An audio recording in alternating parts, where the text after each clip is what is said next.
gostaria, né, de começar, né, enunciando essa questão dos prontuários, né, ela pode parecer um aspecto até, de certo modo, periférico do trabalho, da condução da gestão do trabalho, mas a gente entende, né, dentro das discussões, né, do conselho, que ela tem uma importância significativa, porque ela acaba permeando toda a lógica do trabalho, né, tanto na relação que a equipe estabelece entre si, quanto a relação que a equipe estabelece com o usuário, com a instituição e com as famílias, né, dos pacientes, usuários atendidos, e também evidencia alguns aspectos da própria gestão do trabalho, né? Como é que são os tempos, né, das atividades e como é que isso é organizado, né, do ponto de vista da gestão da atuação profissional para que seja possível, né, fazer essa atividade com qualidade, né?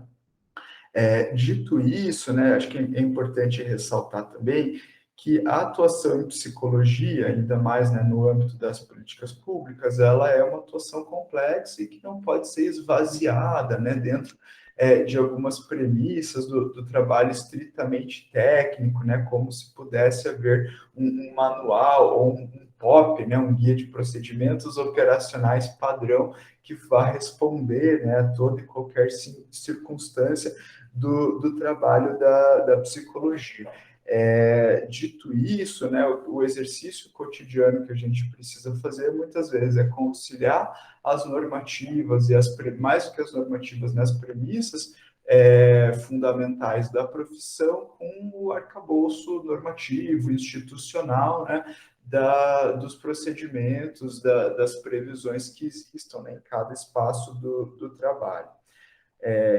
Falando sobre isso, né, o que a gente tem, né, como princípios que eu acho importantes ressaltar, né, na construção histórica da profissão da psicologia, baseados aí, né, na ótica, né, na perspectiva, melhor dizendo, do compromisso social em psicologia, a gente tem como premissas fundamentais, como princípios fundamentais, a nossa atuação voltada para a promoção de saúde, né, então, parece óbvio, né? Mas óbvio muitas vezes precisa ser dito.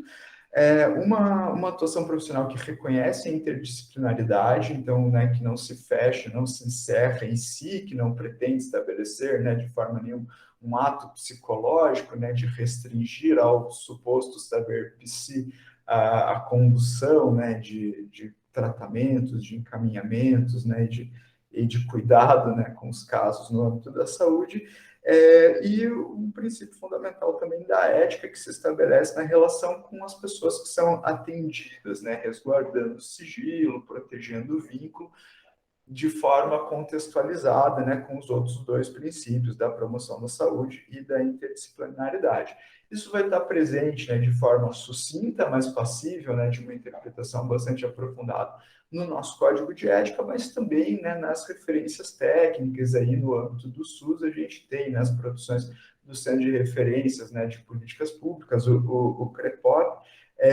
A gente tem referências técnicas de 2019 para atuação na área hospitalar e para atuação na atenção básica, mas a gente tem também de 2013, né, as referências técnicas para atuação em CAPS, que vão ressaltar e vão aprofundar as especificidades desses princípios, né, atravessando a lógica desses serviços.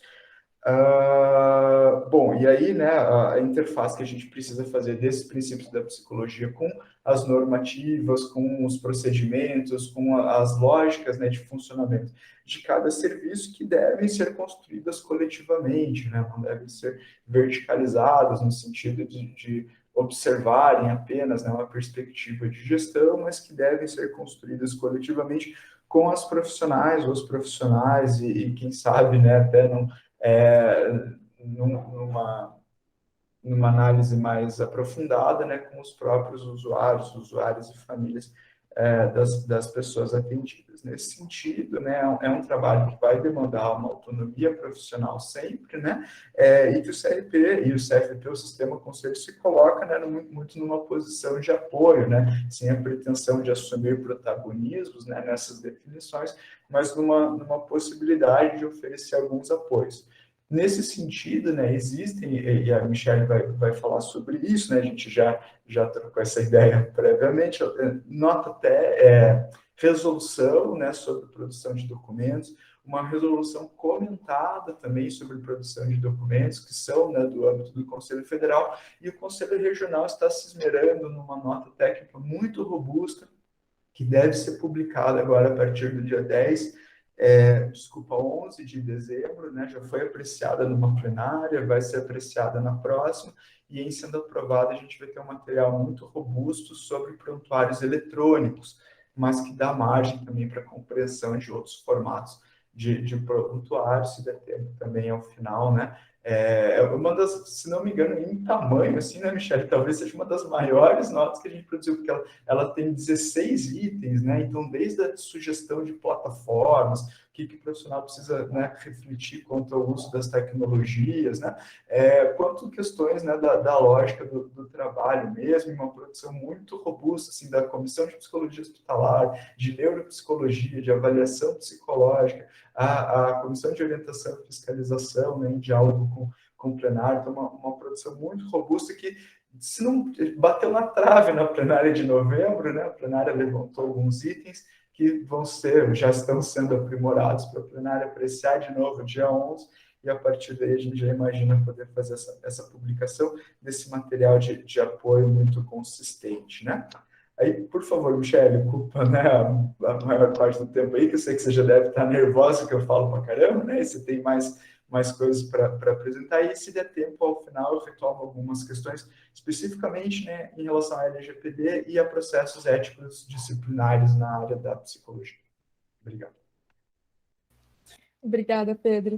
Imagina, é um tema que realmente, se a gente puder, né, a gente vai falando eternamente e cada vez que abre um teminha, a gente já vê que tem vários desdobres, né? Então, realmente, inclusive na minha fala, vou tentar ser um pouco breve, né? Para poder justamente aproveitar o tempo com vocês, entender as dúvidas que vocês têm, a particularidade, né? De cada equipe. Já fui apresentada pelo Pedro, mas só reforçando aqui, então eu sou Michele, eu sou psicóloga e orientadora fiscal do Conselho, então eu trabalho junto à Comissão de Orientação e Fiscalização, que é justamente a comissão que vai orientar a categoria, a sociedade, as instituições, gestores, né, sobre a psicologia, sobre as normativas da psicologia, sobre a ética, né, na psicologia, e também fiscalizar o exercício da psicologia nesses locais, né? Então, é muito comum que a gente tenha acesso justamente às dúvidas mais frequentes, né? Ou às questões aí que demandam algum tipo de regularização.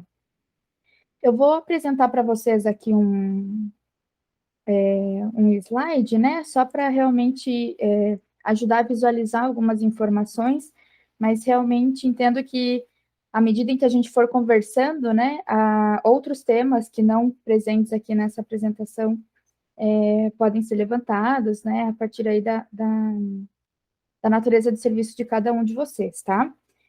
Pedro, só confirma se vocês estão me ouvindo bem, vendo os slides. Vendo e ouvindo, qualquer coisa eu vou te gritando. Perfeito, obrigada.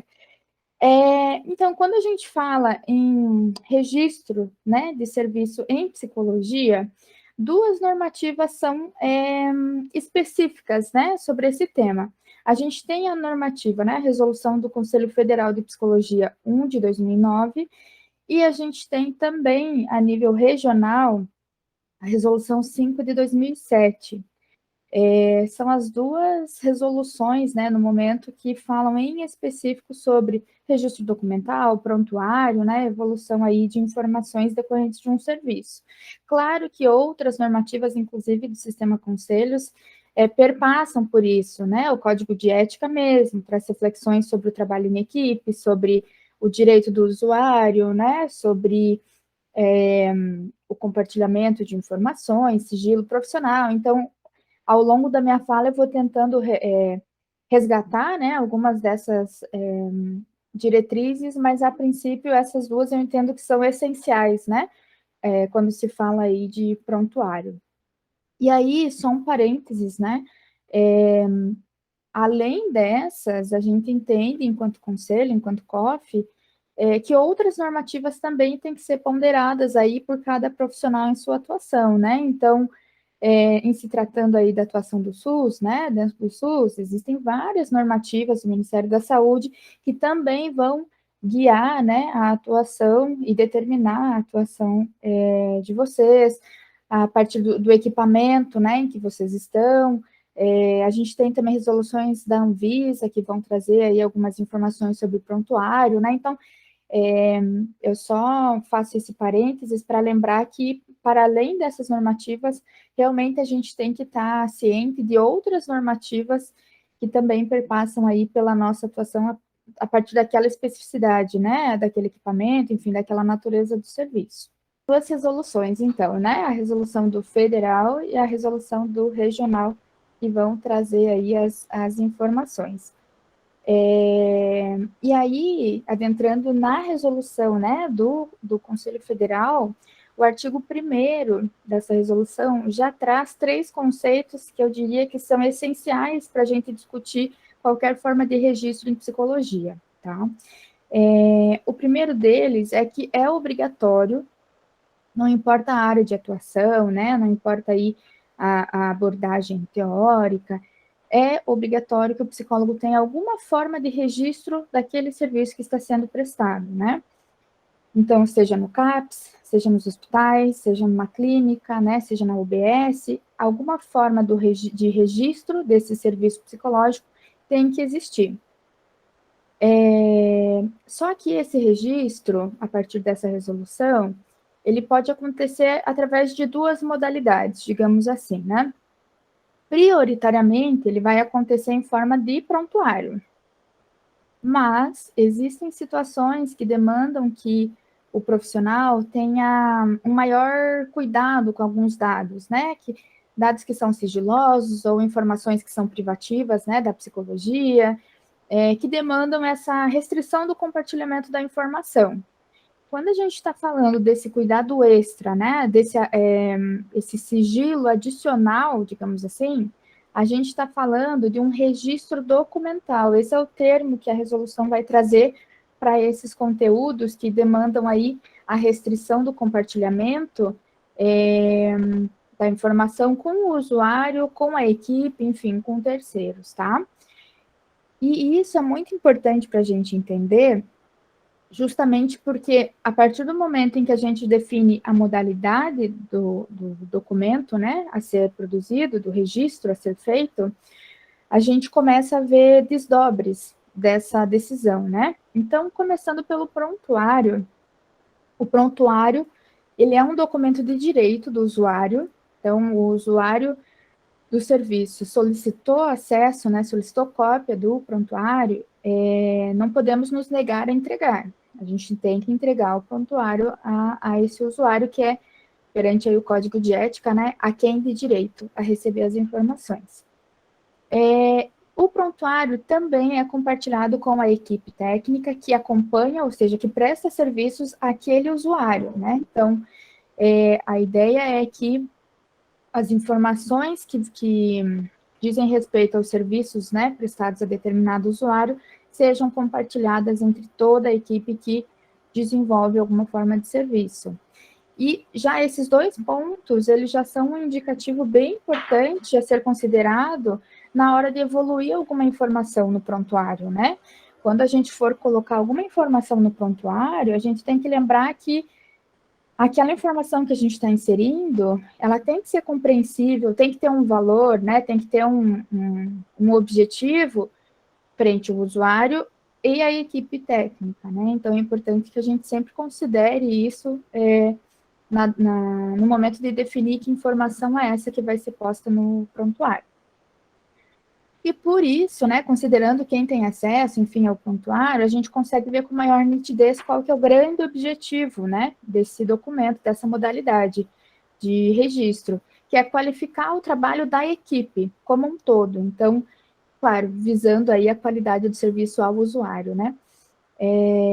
Então, a ideia do prontuário é possibilitar que toda a equipe tenha as informações necessárias para melhor atingir os objetivos definidos, né, para desenvolver seu serviço com maior qualidade. E aí, pensando em termos mais do que a resolução traz, em termos de conceito, né, do que colocar no prontuário, entende-se que no prontuário vão ser registradas, então, as descrições, né, enfim, das atividades desenvolvidas ao longo do tempo, né, os procedimentos técnicos científicos adotados, as considerações técnicas que a psicóloga, que o psicólogo tem com relação àquele serviço psicológico sendo desenvolvido, tá? Bom, este é o prontuário. O registro documental, a gente vai ver que muda de forma bastante nítida, assim, as consequências, né, de optar, entre aspas, pelo registro documental. Quando a gente fala em registro documental, o usuário não tem acesso a essa forma de registro. A equipe multidisciplinar não tem acesso a essa forma de registro. O gestor não tem acesso, enfim, terceiros, né, que não a psicóloga em si, não podem ter acesso a esse tipo de documento, que a gente chama de registro documental, porque ele vem para qualificar em específico o trabalho da psicóloga ou do psicólogo responsável, né?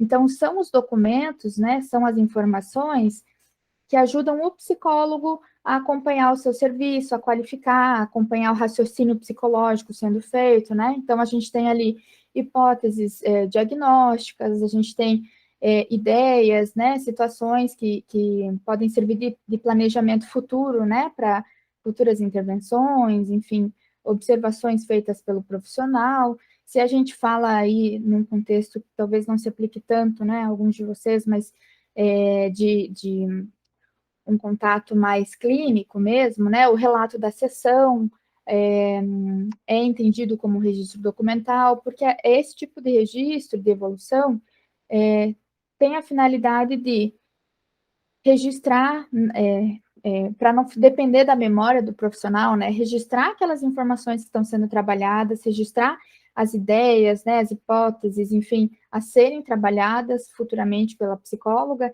e é o tipo de informação que depende da psicóloga para fazer sentido, né? Depende do raciocínio desenvolvido, da abordagem da psicóloga, para fazer sentido muitas vezes.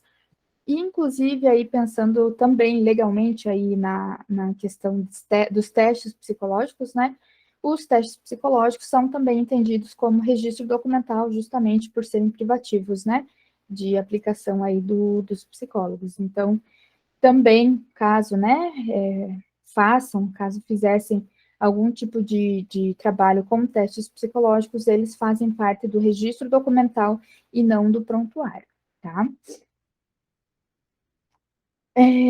Muito bem, agora que eu consegui fazer a distinção, né, dos dois, vou me ater um pouquinho mais ao prontuário, que é lembrando, o documento, a modalidade de registro prioritária, né? Então, principalmente quando a gente está falando em um trabalho né, uma equipe multidisciplinar, o prontuário ele tem que existir. Então, eu vou meter um pouquinho a ele nesse momento.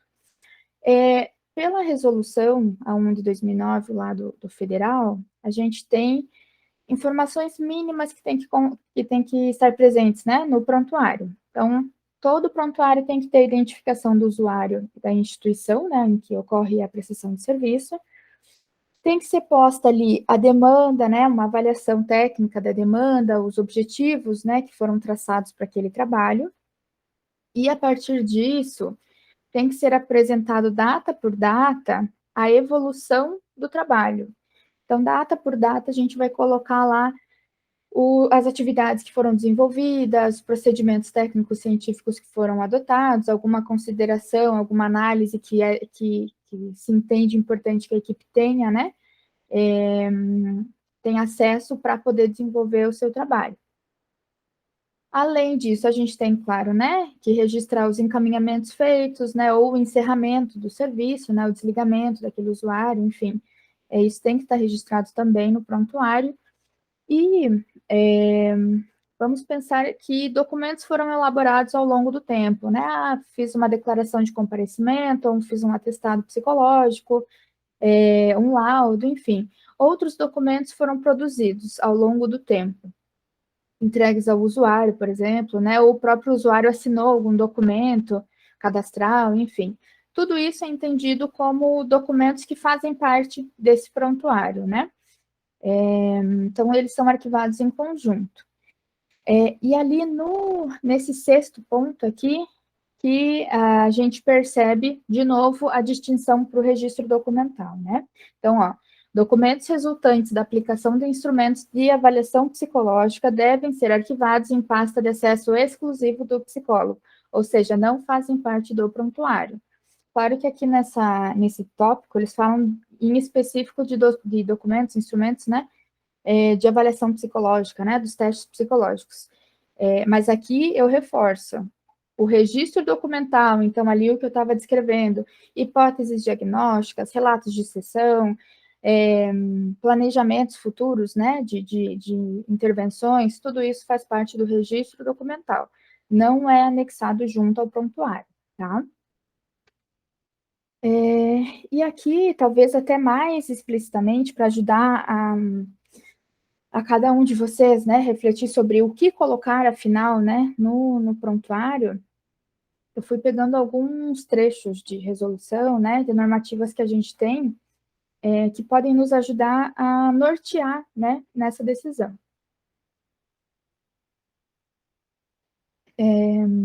Começando pela própria, né, Resolução 1 de 2009, que traz que, quando o trabalho é desenvolvido, né, em serviço multiprofissional, o registro obrigatoriamente, né, então ele deve ser realizado em prontuário único. Então, qualquer local que tenha prestação de serviço enquanto equipe multi, tem que ter minimamente o prontuário único. Novamente, não quer dizer que o registro documental não vai existir, pode ser que exista, né?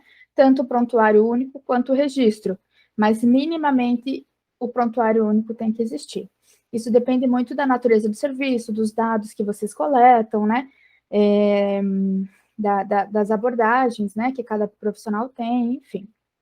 E aqui a gente tem um adendo, né? Então, que devem ser registradas no prontuário apenas as informações necessárias ao cumprimento dos objetivos do trabalho.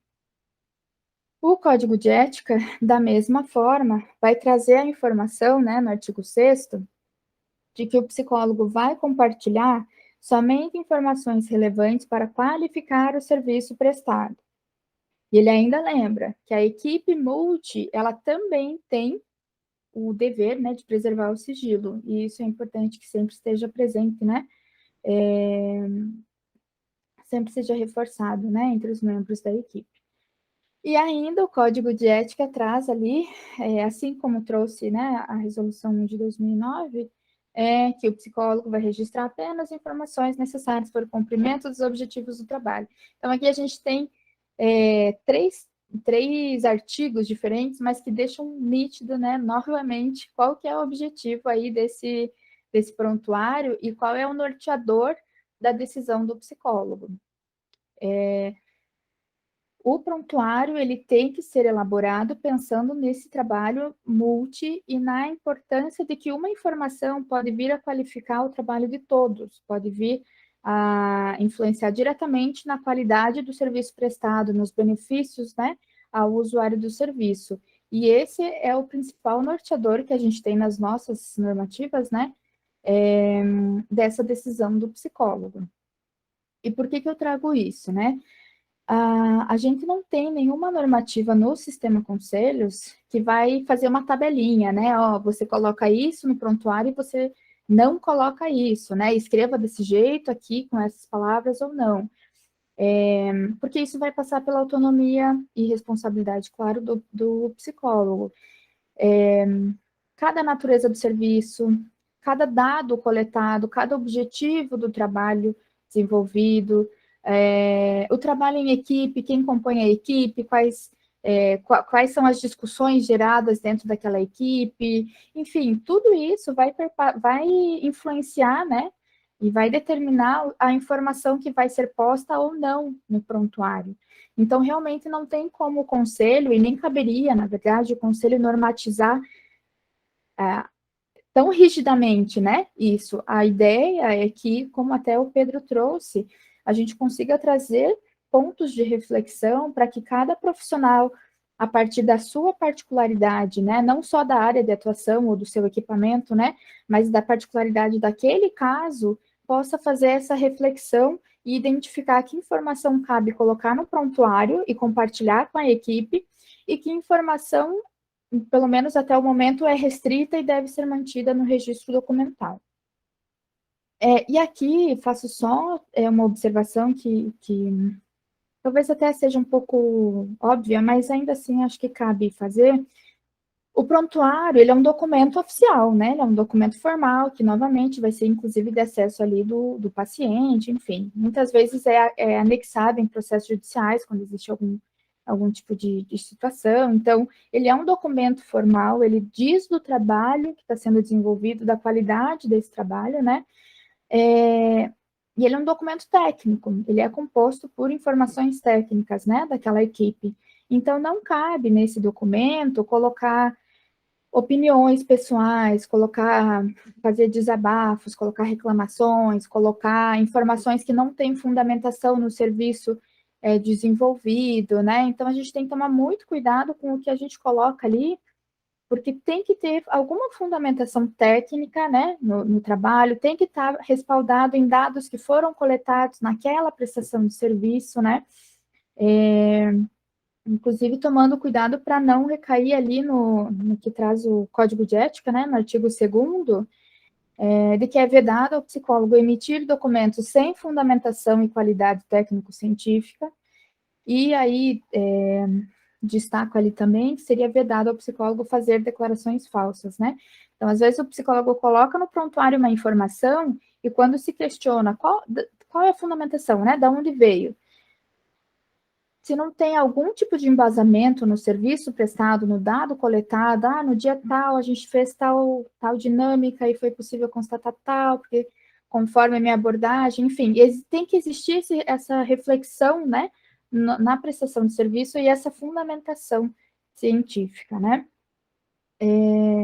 Para além disso, obviamente também, considerando que outros vão ter acesso a esse documento, cuidado com a forma de escrita, né?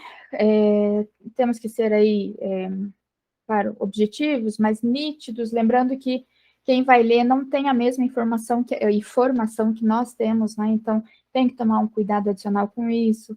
Cuidar para não colocar palavras com duplo sentido, né? Com compreensões dúbias aí, ou palavras impróprias, enfim. E aqui o que eu faria talvez um destaque até maior cuidado para não expor o paciente, né, o usuário do serviço, desnecessariamente. Algumas informações podem muito mais expor o paciente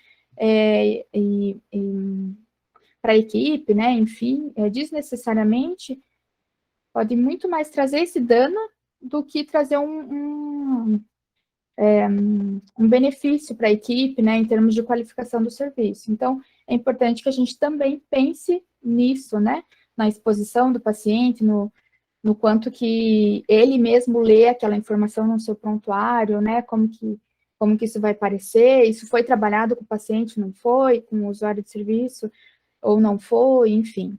Mas ainda assim, caso, né, entendam necessário, seria possível também colocar no prontuário a expressão específica utilizada por ele, né? Então, ele falou isso no dia tal. Seria possível colocar essa informação utilizando, né, aspas ou SIC.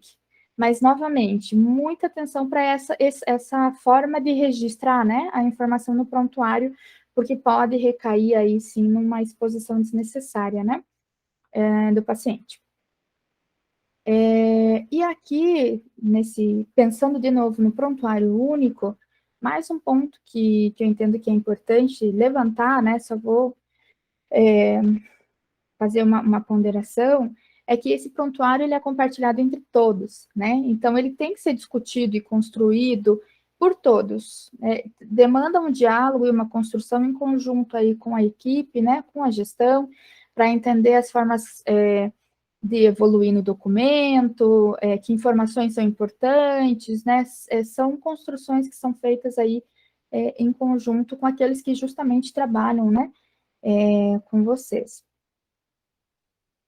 E para além da evolução em si, que é algo que demanda um cuidado, né, por parte do profissional, um outro cuidado é necessário, que é justamente a guarda disso, né? O prontuário, ele ainda assim é um documento sigiloso, então a gente tem que tomar cuidado com aonde estamos guardando esse registro, né? Ele tem que estar em local seguro, claro, conforme a gente já falou, e eu falei várias vezes aqui, ele tem que estar de acesso, né, da equipe, que justamente está atendendo, né, aquele mesmo usuário do serviço, mas ele tem que estar num local seguro, né? É a equipe e apenas a equipe que pode ter acesso ali àquele prontuário. E é importante, talvez até vocês já tenham isso no município, mas ainda assim, ou nos equipamentos, né? É importante que se crie um fluxo também para disponibilizar esse prontuário para o usuário quando ele pedir, né? Então, caso não exista ainda algum fluxo no equipamento, né, onde vocês trabalham, vejam, né, tentem construir esse fluxo para justamente disponibilizar o prontuário ao usuário quando ele solicitar, considerando que ele também é uma pessoa de direito a receber o documento.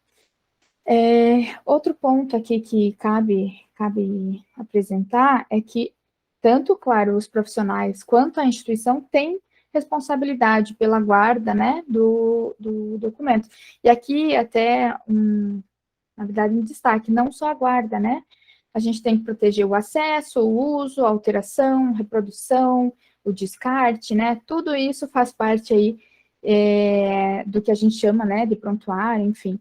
Então, a gente tem que tomar muito cuidado e tanto os profissionais quanto a instituição tem que cuidar com isso, né? E pensando na instituição, tem que dar as condições adequadas para que essa guarda seja feita adequadamente, né? E em segurança. E aí, só pensando no tempo, né? Ok, por quanto tempo guardar os prontuários? Pela resolução do Conselho, a mesma lá, 1 de 2009, a gente teria 5 anos no mínimo de dever de guarda, tá? Só que essa mesma resolução, ela fala que esses 5 anos, eles podem ser ampliados caso exista alguma outra normativa, enfim, né? Por algum motivo em específico. E esse motivo está aí, né? Existe a Lei 13.787, de 2018, que ela prevê que, em se tratando dos prontuários, né, a gente vai guardar por um prazo mínimo de 20 anos. Então, considerando essa situação, essa normativa, os prontuários devem ser guardados por um mínimo de 5 anos, de 20 anos, tá? E aqui, de novo, como a distinção entre prontuário e registro documental fazem a diferença, né? Essa lei, ela explicitamente fala de prontuários. Quando a gente volta, né, para o registro documental, volta a pensar no registro documental, que é aquele registro exclusivo, né, do psicólogo, a gente tem que achar um local adequado, mas de acesso exclusivo do psicólogo, da psicóloga, né? Pela nossa resolução, são os 5 anos, né? Mínimos, então a gente teria que guardar por 5 anos. E aí, caso nesse meio tempo, né? O usuário pediu algum outro documento, o prontuário não dá conta, né, de apresentar a informação que ele precisa, a gente, em hipótese alguma, vai dar ou apresentar o registro documental. Então, o que a psicóloga vai ter que fazer é emitir um outro documento, a partir daí dessa resolução, a 6 de 2019, que dê conta daquela nova demanda, né, que a princípio o prontuário não consegue suprir. Mas aqui eu só deixei esse tema para o caso de vocês terem alguma dúvida, né, referente a isso, a gente pode conversar. Eu só queria fazer essa distinção, né, que realmente quando a gente fala em prontuário e registro documental, algumas particularidades existem em cada um. Lembrando que, claro, né, eu não sei como que vocês fazem esse registro, né, se o registro é manual, se ele é digital, entendo que isso também vai impactar, né, se a gente está falando de um registro manual, bom, a gente tem que ter, então, uma gaveta, um gaveteiro com chave, ou um armário com chave de acesso exclusivo do psicólogo quando registro documental, ou de acesso exclusivo da equipe técnica quando prontuário, né? Agora, se for algo mais pensando enquanto evolução por meio de algum sistema informatizado, né? Aí outros cuidados têm que ser tomados, por exemplo, login e senha, né, para todos os profissionais. Não só o login e senha, mas justamente a restrição prevista no próprio sistema, né, do que cada um pode ter acesso, né, para garantir aí a confidencialidade das informações, né, que são postas. Então, a gente teria que tomar alguns cuidados extras a depender aí da forma, né, da modalidade de registro. Mas, de qualquer forma, é importante que a gente sempre reflita sobre que cuidados estamos tomando, né? Quem tem acesso, por quanto tempo estão sendo armazenados, para que realmente, se necessário, né, a gente possa regularizar isso aí e proceder com o registro da forma mais adequada possível, tá? Eu já vou encerrando por aqui, não vou, não pretendo me alongar mais por aqui.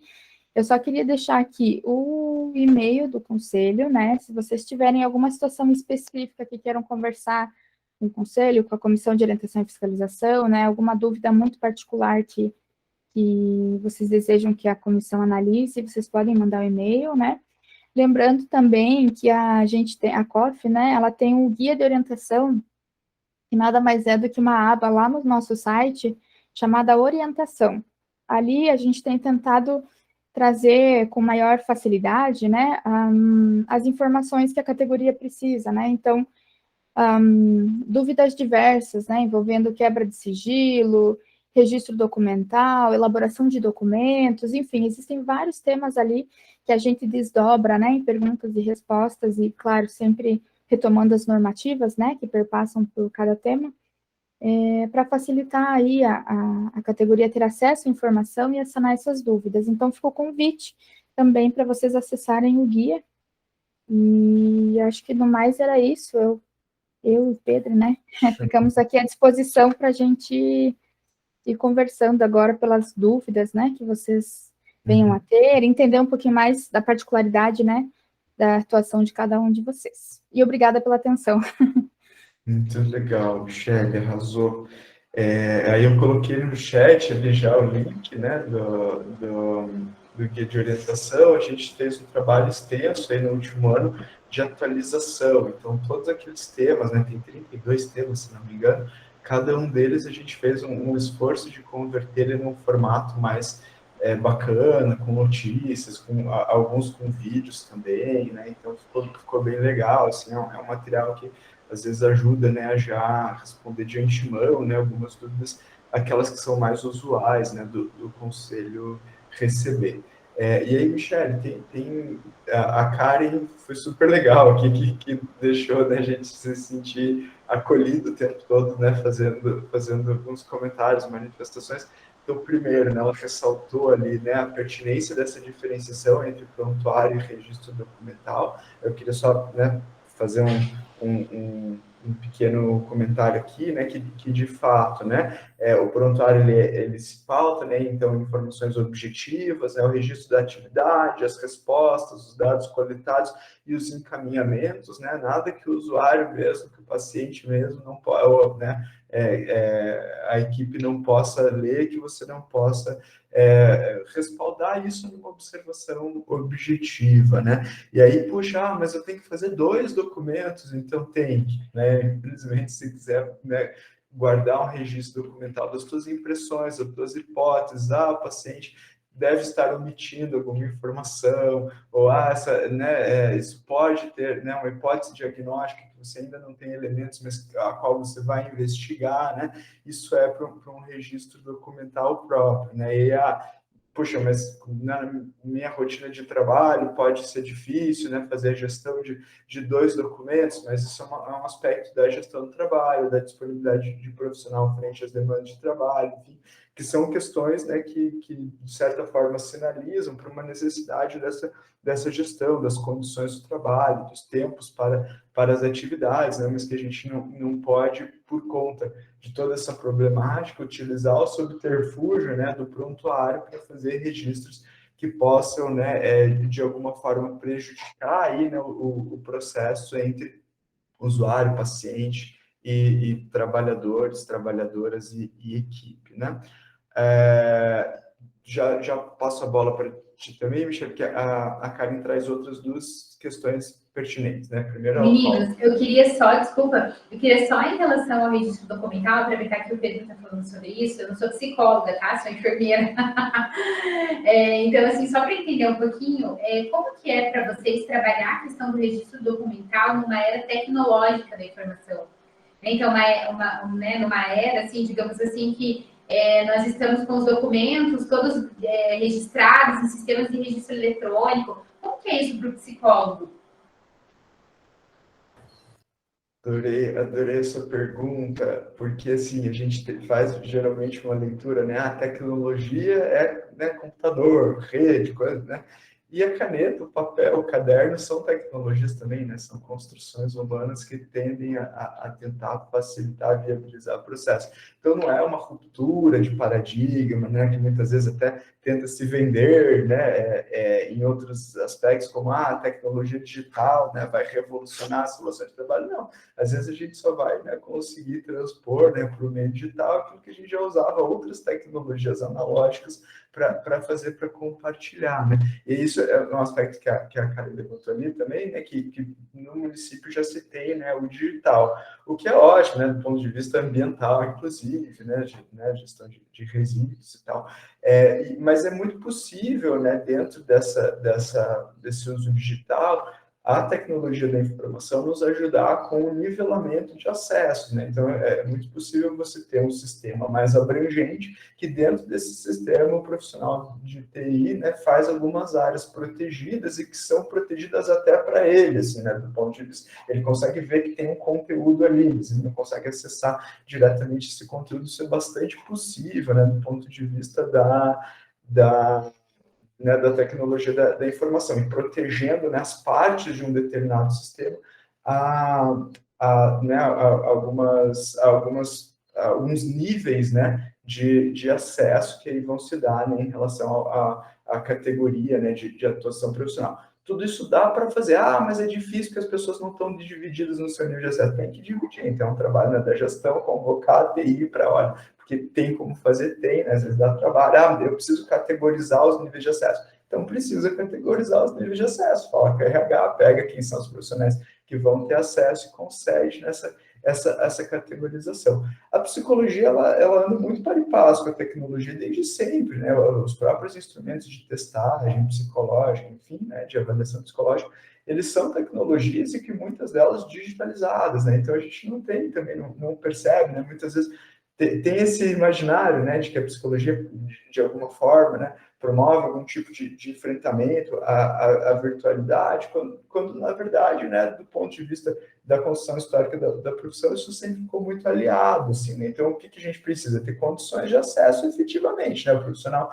vai fazendo o digital, mas ele tem acesso, né, ao computador, ao tablet, ou enfim, né, a gestão do trabalho proporciona isso para o profissional, porque entendo que é aí que possa existir alguma dificuldade, mas quanto, né, ao preenchimento ser numa tecnologia digital, não numa tecnologia analógica, eu entendo que seja uma ruptura de paradigma muito, muito importante, né? A última coisa que eu vou falar, juro, Michele, já passo que para ti, e, né, quem mais quiser fazer perguntas também. A Kari coloca ali também, né, que muito, muito bacana essa percepção.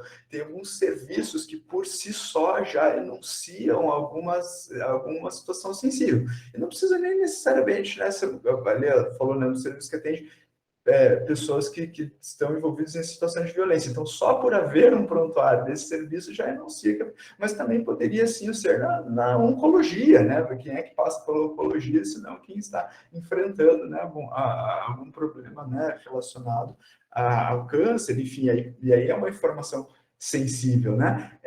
Entretanto, o acesso a profissões de nível superior, ele é reconhecido, né, na maioria das políticas públicas, né? Porque esses profissionais, essas profissionais têm os seus códigos de ética, né? A enfermagem, né, tem seu código de ética, a enfermeira que não cumpre pode também, né, ser processada disciplinarmente dentro, né, dos construtos da sua própria profissão. Então a gente tem que trabalhar nesse nível de confiança, né, sabendo, né, que os colegas, as colegas de outras profissões também têm os seus códigos de éticas a responder. Ah, Pedro, mas e os profissionais de nível médio, né? Tem algum profissional de nível médio que precisa, né, também ter acesso a alguma informação? Quando isso se dá, né, a solução que o SUAS deu para isso, no processo de construção, né, dos prontuários do SUAS, né, na época do antigo MDS, né, enfim, mas foi uma solução muito elegante, né, de se prever quando não for um profissional de uma profissão regulamentada, que tem um código de ética, mas que precise, por conta de alguma especificidade da condução do trabalho, acrescenta-se, né, essa cláusula no contrato profissional, né, no sentido, então o profissional é educador social, né, ele não responde necessariamente a um código de ética profissional, mas aí, no próprio contrato de trabalho dele pode ser incluído, né, essa premissa, né, do sigilo que o faça responder, né, administrativamente, eticamente, né, no caso, né, de vazamento, né, e tem educadores e educadoras sociais que vão trabalhando até para a regulamentação da profissão, né? Isso é bem forte, né, aqui em Curitiba, né, pelo Sindicato de Trabalhadores do município, né? Mas é né, um parênteses aí que eu acho que pode ajudar, né? Então tem jeito também de você compartilhar, né? Contanto que exista aí algum esforço de gestão também, né? Michele, por favor. Não, foi ótima a tua fala, assim. Eu acho que as complementações só que eu faria, pegando já esse gancho que você trouxe com relação à obrigação, né, que a gente tem, a responsabilidade que a gente tem, cada profissional tem, né, cada categoria tem frente ao seu conselho, e além disso, tem um outro guarda-chuva em cima de tudo isso, que é ser servidor, né, servidor público. Todos os servidores públicos têm suas obrigações também, né, a partir desse momento em que são contratados para prestar um serviço público, existem obrigações, existem responsabilidades, existem deveres, né? Então, assim, tudo isso tem que ser considerado também. Então, e é importante que, caso, né, vocês percebam que isso ainda não é muito nítido na equipe, acho que é interessante sempre reforçar, né? E que essa obrigação é a obrigação de sigilo, né? Na verdade, as informações que são obtidas num contexto público, elas não podem ser passadas ao setor privado, né? Ou a terceiros, sem o consentimento, pelo menos. Então, todos temos essa obrigação, né?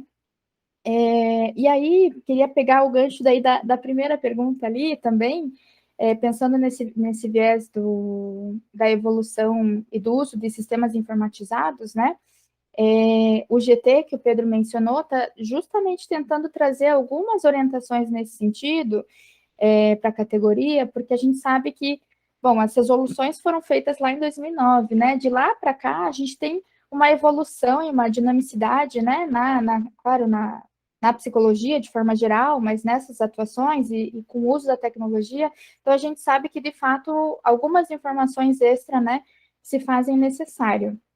Então, nesse documento, quando a gente publicar, já pedimos, né, fiquem atentos, porque eu acho que vai ajudar bastante a trazer algumas reflexões, mas, de qualquer forma, eu trago 3 princípios que que devem ser seguidos em qualquer sistema informatizado, que são a autenticidade de quem coloca a informação. Então, o sistema tem que garantir que quem está colocando aquela informação, de fato, por exemplo, a psicóloga Michele, de fato, é a psicóloga Michele que está pondo aquela informação no prontuário, né? Então, a gente tem que garantir, e aí o login, geralmente, né, login e senha vem geralmente com esse papel, né, de garantir que eu, e apenas eu, vou evoluir em meu nome.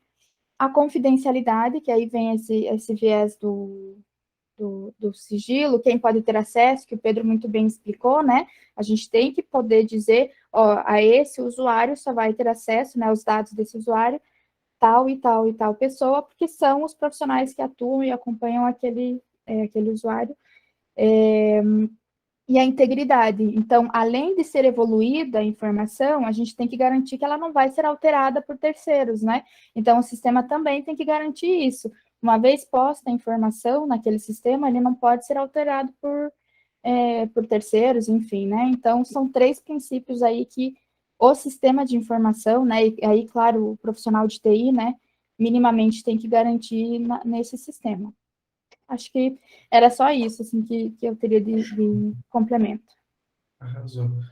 Pô, tem tempo de falar mais 2 coisinhas ou já estamos Tem sim, esperados? Pedro, pode colocar. Obrigada Você, pela explicação de vocês, foi super pertinente, gostei bastante. A gente pode colocar sim, tem um tempinho aí. você telegráfico, tá?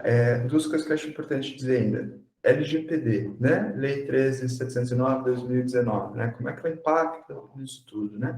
E aí, algumas coisas que a gente vai aprendendo, né, no conselho, porque o conselho é uma autarquia, né? Então, muito legalista em sua essência, a gente transita muito no setor jurídico também, né? Algumas coisas que a gente vai aprendendo, né? Primeiro, que a gente não pode interpretar, isso foi uma grande coisa que eu aprendi, né, com a assessoria jurídica do CRP, a gente não pode pegar nenhuma normativa e fazer uma leitura frasal dela, assim, tipo, esse item dessa normativa diz tal coisa. Isso é um erro crasso, né, na interpretação das normativas na área do direito. A gente precisa fazer uma leitura do documento como um todo, porque às vezes um artigo aponta para uma coisa, mas a compreensão macro do sentido do documento nos ajuda a entender outra. E a gente, para além disso, precisa entender o contexto também dessa legislação. Então, a LGPD, ela surgiu, né, lá em 2018, desculpa, foi 19, mas, lá em 2018, para ser o marco civil da internet. Né? Então, no sentido de resguardar aos usuários dos serviços informatizados o direito de que seus dados não vão ser cooptados dentro de um capitalismo de vigilância que vai usar os nossos dados em benefício próprio. Então, esse é o sentido dessa legislação. Não é uma legislação feita pensando nos prontuários das políticas públicas, acaba sendo, né, alguns efeitos incidentais dessa legislação. E aí, o que nos atenta, né, dessa lei quanto aos nossos processos de trabalho dentro, né, da digitalidade, da virtualidade? Então, primeiro, né, artigo 5º, dados de saúde são considerados sensíveis, então são informações que precisam ser especialmente preservadas. Entretanto, o artigo 11, ele traz ali até uma palavra horrível, né, nos casos de tutela em saúde, é isso, tutela, né? Mas ok, é um marco civil da internet atualizado, né? Mas então, nos casos de condução, de cuidados em saúde, profissionais, né, podem ter acesso mesmo a essas informações sensíveis. Isso foi uma inclusão, né, que foi feita pela Lei 13.853 de 2019, tá? Então, resguardando ali essa possibilidade de profissionais da área da saúde na condução dos tratamentos, dos encaminhamentos do cuidado de saúde, podem sim, né, compartilhar essas informações, mesmo as consideradas sensíveis. Vedado apenas, né, que isso seja feito com interesse econômico, né, ou interesse de seleção de pessoal, né, em termos de RH, enfim, mas entre, né, os profissionais de saúde isso é possível. E também, né, o artigo 13 vai facultar a possibilidade dos estudos, né, que tem em vista a saúde pública. Se você está usando, né, essas informações de saúde com vistas a algum levantamento epidemiológico, por exemplo, isso também, né, é possibilitado na legislação. Mais importante que tudo isso é entender que a Lei Geral de Proteção dos Dados, ela se afinca, né, também em 3 princípios, né, para a utilização das informações pessoais. A finalidade com que essa informação é utilizada, a boa-fé na utilização desses dados e o interesse, né, com qual interesse que esses dados são utilizados. Isso está, né, ipsis literis na legislação. Então, a gente pode entender que quando há, né, uma finalidade legítima do interesse do sujeito, quer dizer, o sujeito está sendo atendido num serviço, às vezes ele pode não ter condições ou ele pode não autorizar diretamente o compartilhamento desses dados, mas se o compartilhamento desses dados se der no melhor interesse desse sujeito, né, no seu cuidado em saúde, óbvio, né, só os dados estritamente necessários para a condução, né, e acompanhamento do caso, numa finalidade, né, digna, né, de promoção de saúde, isso é facultado. Para dar um exemplo, né, nada a ver, assim, mas na época aquela coisa da vacina, né? Vai ter vacina, profissional de saúde, não vai. Alguns conselhos profissionais lançaram mão de cadastros, né? Então, profissionais de psicologia se cadastrem aqui para a gente poder mandar os seus dados para a prefeitura para você se vacinar. O nosso departamento jurídico do CRP entendeu que isso era desnecessário, que a gente poderia, com base no princípio do melhor interesse do sujeito, juntar essas informações. Quem é psicólogo do município de Maringá? E mandamos um blocão lá para a prefeitura. Vocês querem vacinar profissionais de saúde? Estão todos aqui. E aí a gente se defendeu, né? LGPD, não, é por melhor interesse da pessoa, para que ela possa se vacinar. Então a gente não precisa consultá-la, né, para oferecer esses dados, resguardando que quem fosse oferecer também usasse isso, né, de forma sigilosa. E por último, processos éticos disciplinares. Gente, a gente está com mais de uma centena de processos em andamento no CRP. De longe, o caso, o disparado, né, o que mais tem gerado processos éticos disciplinares são registros documentais, né, principalmente no âmbito do judiciário, quando isso é utilizado, né, no âmbito do judiciário. Onde é que o bicho está pegando? Qualidade técnica, então, desde o ponto de vista das redações, né, mal feitas, dúbias, enfim, que não deixam nítido, né, o sentido dessa documentação. Profissionais que compram, entre aspas, né, a demanda do paciente, assumem isso para si, transpõem isso documentalmente. Então, o paciente está sofrendo tal coisa. Não, mas espera aí, né, de onde você tirou isso? Ele falou, cara, né, e outros instrumentos te ajudaram a chegar a essa conclusão, ou você está reproduzindo uma fala, né, do paciente? Se você estiver reproduzindo uma fala, a Michelle já elucidou também como transpor isso nos registros de forma a não se comprometer, né, que você não está afirmando categoricamente essa informação.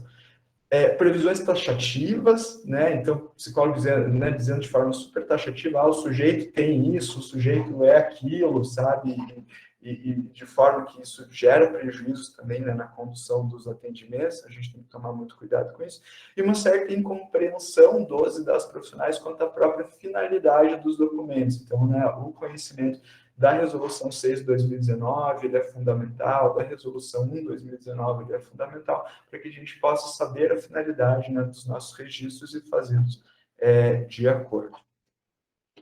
De minha parte, era isso. Eu não sei se, né, Michelle, tem mais alguma consideração também, ou a equipe, né, aí tem ainda alguma pontuação, por gentileza. Eu tenho mais uma última pergunta, com relação a uma pergunta bem que eu tenho assim no dia a dia, sabe, com relação a registro em prontuário eletrônico, né, dentro do contexto hospitalar, visto que esse prontuário ele é compartilhado com a rede de saúde, né, aqui do nosso município. É indicado, por exemplo, né, a gente apontar uma hipótese diagnóstica baseada no DSM ou no CID, como hipótese, não como... A gente não tem... Os nossos atendimentos geralmente são únicos, né? Então, não teria como elaborar um diagnóstico por si só em um atendimento. Deixa eu entender um pouquinho mais. Eu acho que a reflexão, né? Para entender o quanto que caberia ou não. Porque, na verdade, assim, essa informação, se você colocar essa informação no prontuário, por exemplo, né? O quanto que a equipe se utilizaria disso, o quanto que você entende, eu acho que é essa a reflexão. A equipe precisa dessa informação para poder desenvolver o seu trabalho ou não? Isso muito mais traria um prejuízo? Alguém da equipe faz essa avaliação de uma forma um pouco mais, talvez, estruturada? Eu diria que esse tipo de reflexão ajudaria a entender se cabe ou não. Até porque se é uma hipótese, você pode muito mais rotular alguém sem ter o dado, né? Do que, de fato, trazer um benefício ao usuário, né? Então, assim, a gente não tem a listinha do ponha isso ou ponha aquilo, né? Não posso dizer coloque ou não coloque, mas eu traria essas reflexões, assim, né? Vamos tentar entender o porquê que a equipe precisa dessa informação, qual que é o impacto dessa informação para a equipe e para o usuário, né? Como que isso pode ser trabalhado ou não trabalhado, né? Então, só lançar lá, por exemplo, o dado e deixar o usuário desassistido, né? Ele vai ver lá um DSM e vai falar, e agora? O que eu faço, né? Eu tenho que procurar ajuda de alguém, para dar continuidade a um serviço, enfim, eu entendo que teria que pensar nessa análise mais contextual, né? E talvez, se entender que é algo muito importante, um diagnóstico que tem que ser visto, fazer o encaminhamento, né? Ao invés de colocar lá o DSM, colocar, talvez, sugerir um encaminhamento. Olha, talvez seja interessante procurar tal profissional, visando tal objetivo, né? E aí colocar o encaminhamento no prontuário. São possibilidades, né? Pedro, fica à Pois é, vontade. eu estava refletindo isso também, porque o diagnóstico ele só faz sentido dentro do processo de tratamento, né? O diagnóstico solto, assim, né? Que nem teste do BuzzFeed, assim, né? Que a gente faz para descobrir se tem alguma coisa. Não, né? Ele é muito mais rotula, né? E às vezes inviabiliza, né? A reflexão de fato sobre o sujeito, né? A pessoa, do que vai ser útil, né? Então, assim, né, o que eu estava pensando? É uma falta ética você colocar um CID, um DSM, num primeiro contato? Não imediatamente, assim, né? Você não vai ser processado ética disciplinarmente por isso, né? Ah, tá, psicóloga colocou. Ainda mais, não, principalmente, né, se você tomar mais cuidado de dizer, olha, é uma hipótese, né, levantada, enfim. Mas acho que a reflexão é essa mesmo. Isso está sendo encaminhado para um tratamento, porque se não tiver, né, o sujeito não vai ser assistido a partir dali, talvez valha a pena colocar, né, os itens observados que podem sugerir, né, um enquadramento, né, dentro daqueles critérios diagnósticos, né, do CID do DSM, do que cravar ali, né, o conjunto de códigos, de letrinhas, de números, né. E aí, de fato, se for, né, importante fazer essa sinalização para outro profissional, ela possa ser feita, né, num encaminhamento e não no registro, né, do atendimento ali do usuário, da usuária, né? Mas é uma questão muito boa, porque, assim, de fato, né, se você toma esse cuidado, é uma hipótese, né, em tese não haveria problema nenhum, é legítimo você fazer hipóteses enquanto profissionais, mas a reflexão crítica é essa mesmo, ao levantar uma hipótese, né, do lugar da psicologia, às vezes de jaleco, lá tudo, né, né, você não está, certo, mesmo você sinalizando que é uma hipótese, isso não está, né, vestindo, né, um lugar de saber sobre o sujeito que possa, né, ser, de certa forma, usado em prejuízo, né, da condição, da dignidade, enfim, desse sujeito, mas é daquelas perguntas que não tem a priori errado também, né? A gente está fazendo essas considerações, mas isso não quer dizer que você não possa, né, caso não tem alguma coisa que é preciso, né, que outras pessoas saibam, tudo isso registra, enfim, vai à luta, só, né, faz as ressalvas necessárias. É sempre um prazer a gente estar, né, nesses espaços e poder contribuir. A gente permanece à disposição, né, se vocês tiverem alguma outra questão, enfim, se discutirem em equipe e perceberem que tem pontos que ainda a gente precisa, né, conversar, entre em contato com a gente e obrigada pela participação, pela atenção e pelo momento aí que a gente compartilhou hoje.